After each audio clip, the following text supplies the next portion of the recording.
ऑप्थीज नामी ये प्रोडक्ट मैं आपके सामने अनबॉक्सिंग करने जा रहा हूँ। कार्बोक्सीमिथाइल सेलुलोज सोडियम इसका जो है एक्टिव इंग्रेडिएंट है। लुब्रिकेंट कह सकते हैं आप, आई लुब्रिकेंट है, या आप आई टीयर्स कह सकते हैं। आंखों के आंसू, सिंपल इज़ दैट, आंखों के आंसू। बैरेट हॉजसन नामी कंपनी, एक बहुत अच्छी पाकिस्तान के अंदर रेपुटेबल कंपनी है। 160 रुपीज़ इसकी कीमत है। जो लोग मोटरसाइकिल पे सफ़र करते हैं, जिनको आंखों में ख़ारिश होती है मोटरसाइकिल पे मट्टी जाने की वजह से, उन्हें चाहिए कि बजाय इसके कि कॉर्टिकोस्टेरॉइड्स को इस्तेमाल करें, या किसी जैसे कि डेक्सामीथाजोन आता है कॉर्टिकोस्टेरॉइड, उसको इस्तेमाल करने के बजाय वो इस दवा को जो है वो इस्तेमाल करें। ये भी एक तरह से आपको एंटी एलर्जिक इफ़ेक्ट्स देगी। एंटी एलर्जिक नहीं है,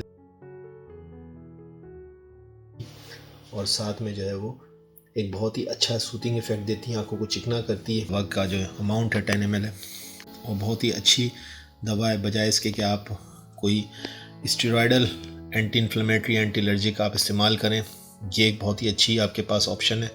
क्योंकि स्टेरॉयड्स के लंबे इस्तेमाल से कैटरेक्ट या ग्लाइकोमा होने का चांस होता है, और आँखों में जो है वो, जिसे आसान लफ्ज़ों में उर्दू में कहते हैं कि आंखों पे बादल आ जाएगा। अगर आपने लंबे अरसे इस्तेमाल किया तो आंखों में आपके धुंधलापन आ जाएगा, जो कि किसी सूरत में फिर वापस रिवर्स नहीं होता।